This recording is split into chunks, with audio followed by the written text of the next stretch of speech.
Isaac Bear Early College High School has been in Wilmington for nearly 2 decades, functioning out of this modular unit.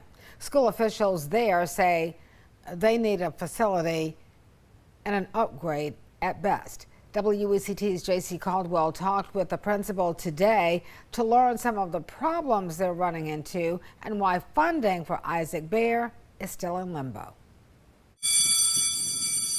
School is out for the summer for students at Isaac Bear Early College High School.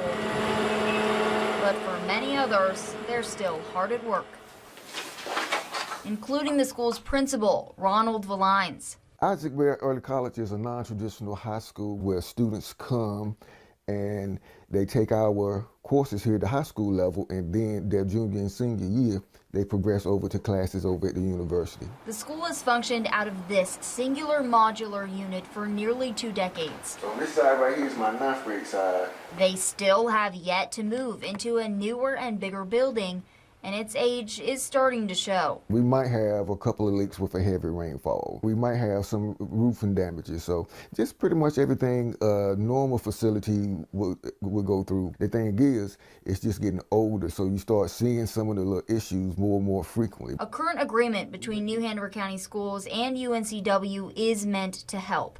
The agreement says land on the university's campus will be reserved for Isaac Bear to build a new facility on. 2023, we started planning for it. We had contractors, we had our land over on the university, but it just hadn't come about yet. Here's the catch. The agreement expires in June of 2027, and there are no plans moving forward anymore. Valines believes it's because of the hefty $50 million price tag. On the ballot this November is that proposed $320 million school bond.